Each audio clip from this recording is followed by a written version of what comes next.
propósito da visita do presidente da Ucrânia a Portugal e dos concertos de Taylor Swift, vale a pena pensar até que ponto é que o turismo português poderá ajudar à reconstrução daquele país e também qual o papel dos mega-eventos na atração de fluxos turísticos. Já sabe que pode e deve participar na elaboração do Turismo em Destaque, colocando as suas perguntas ou sugerindo os temas a abordar através do endereço programaturismoemdestaque@gmail.com. Vá lá, não se acanhe, venha daí comigo falar de turismo.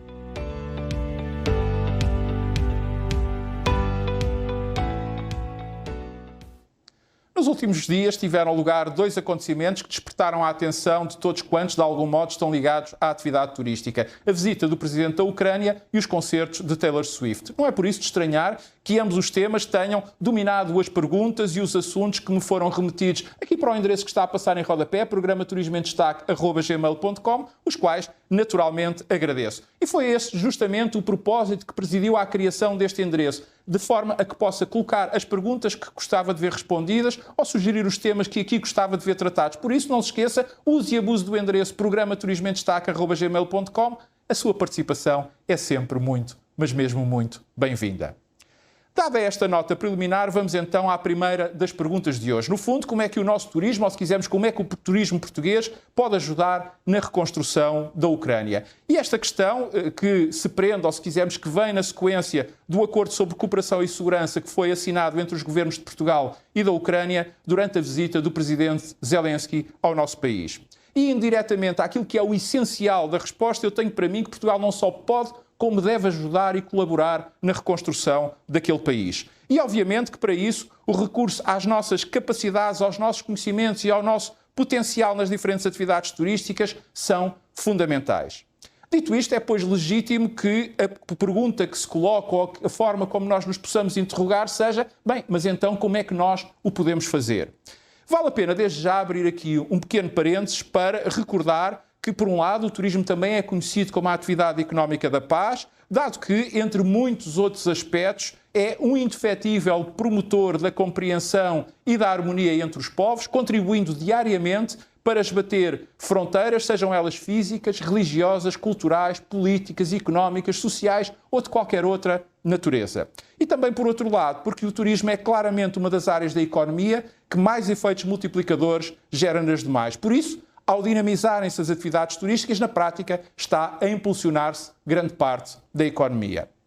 Fechado o parênteses, voltemos então àquela que é a questão de fundo. A ajuda na reconstrução. E neste plano gostaria aqui de destacar 4 aspectos. O primeiro, para dizer que o acordo que foi agora assinado, para além das questões militares e políticas, como sejam a cooperação no plano do envio de material militar ou o apoio político à adesão à União Europeia e à NATO, prevê também ajudas várias à reconstrução, nomeadamente no domínio da educação. Contudo, igualmente prevê que também de parte a parte haja envolvimento dos respectivos setores privados nos esforços de recuperação e de reconstrução. Portanto, e porque devemos manter a esperança, mas também o empenho em que a paz venha a ser alcançada no mais curto espaço de tempo possível, seria bom e até mesmo útil que tanto o governo português, concretamente o Ministério da Economia, como os demais e diferentes agentes turísticos nacionais, todos eles articulados, que lá está, e igualmente também com os seus congêneres ucranianos, começassem a pensar em colocar em marcha um plano de cooperação turística no qual Portugal pudesse pôr ao serviço da Ucrânia e do povo ucraniano todas as suas valências e todos os seus saberes turísticos enquanto potência mundial da atividade. É que, como já vimos, pelos efeitos multiplicadores que gera, o turismo é um dos meios mais rápidos de estimular a economia, de estimular qualquer economia. E nós não nos podemos esquecer que o pós-guerra não vai ser nada fácil para a Ucrânia, já que muito do seu território é agrícola e haverá, portanto, que descontaminar solos e desminar campos, antes mesmo da retoma em pleno do setor primário. Daí o turismo poder ser uma alternativa viável e, sobretudo, rápida, tal como também na indústria, que presentemente está muito mais vocacionada para o esforço de guerra, só que, obtida a paz, haverá que retomar a normalidade e aproveitar para modernizar, para inovar e também para abrir novas valências e novas áreas de negócio. E aqui, que lá está, o turismo também poderá aparecer uma vez mais como alavanca do progresso.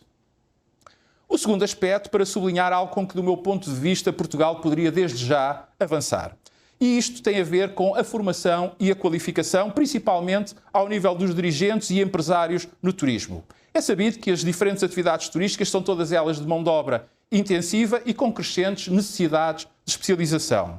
E se é verdade que neste plano muito haverá a fazer, talvez este não seja ainda o momento certo para avançar. Mas questão diversa é dar qualificações e formação em turismo aos dirigentes, ou se quisermos, aos quadros, tanto públicos como do setor privado e até mesmo para os empresários, uma vez que alcançada a paz, serão eles que tomarão as iniciativas e as rédeas da condução dos destinos da atividade. Por isso, convirá formá-los hoje para que ficarem aptos, para estarem prontos para avançarem na estruturação de uma atividade que, apesar de tudo, quer queiramos, quer não, é nova de alguma forma para a Ucrânia, pois, não obstante o seu potencial turístico, nunca o viu ou nunca o teve verdadeiramente desenvolvido. O terceiro aspecto prende-se com a estruturação da oferta. E aqui, na minha opinião, devíamos começar rapidamente a trabalhar com as autoridades ucranianas no sentido de planificar, do ponto de vista turístico, a reconstrução do país, das cidades, de todas as infraestruturas, de modo a torná-lo mais amigo do turismo e também a fazer um levantamento em simultâneo de todo o potencial turístico da Ucrânia, de modo a diminuir o tempo de avaliação e de estudo que será necessário levar a cabo no pós-guerra para que o regresso à normalidade, à criação de riqueza, emprego e oportunidades de progresso seja ainda também o mais rápido possível. E, finalmente, um quarto e último grande aspecto que tem a ver com a promoção turística do destino, ou se quisermos, do país. Esta tem sido, sem sombra para qualquer dúvida, uma das áreas que Portugal melhor tem usado nos últimos anos e que mais tem contribuído para os sucessos turísticos que o país, no seu todo, tem vindo a alcançar. E vale a pena destacar o direcionamento das mensagens e da seleção dos produtos, ou se quisermos, da oferta, isto é, o que promover e a quem nos devemos dirigir, com especial destaque para o uso dos canais digitais, algo que temos vindo a fazer com enorme êxito. Ora, toda esta experiência, todas estas capacidades podem claramente ser transmitidas à Ucrânia e aos profissionais ucranianos para que delas possam fazer bom uso e para que as decisões que tomem possam, o mais depressa possível, passar para o plano da ação, isto é, sabendo com precisão como e junto de quem se devem promover. Em conclusão, e por tudo o que disse, e seguramente por muito que ficou ainda por referir, o turismo português tem muito onde ajudar à reconstrução da Ucrânia. Mas para isso basta querer. Mas primeiro é fundamental assumir essa motivação.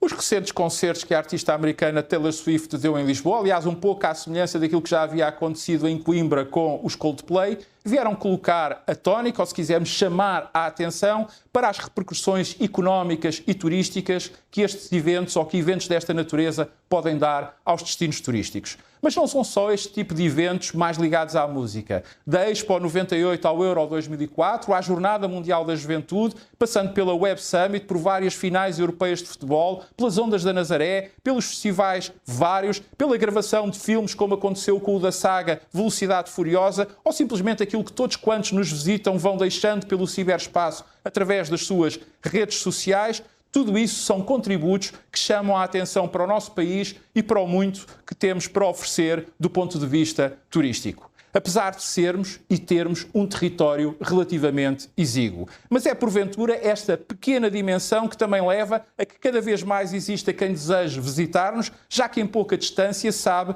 ter à sua disposição um autêntico concentrado de diversidade.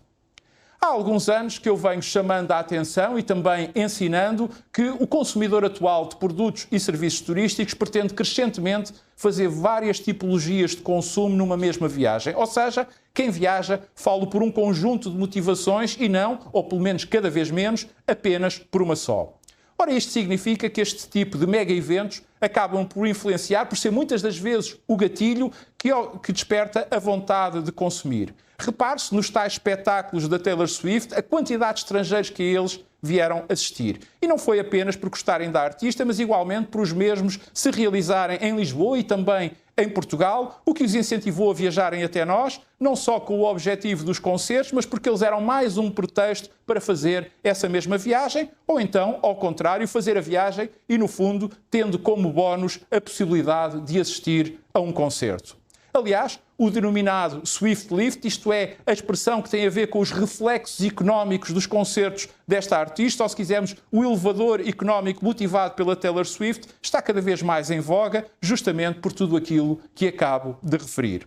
Mas mais, nós não nos podemos esquecer que a facilidade de acesso à compra de bilhetes por público estrangeiro para qualquer acontecimento ou evento em qualquer destino, aliado também à gestão dinâmica que é feita das tarifas, maiormente das aéreas, entre muitas outras, muitas das vezes também estimulam que em determinadas épocas do ano o consumo dispare, já que todas estas vantagens aparecem com uma motivação extra: o preço.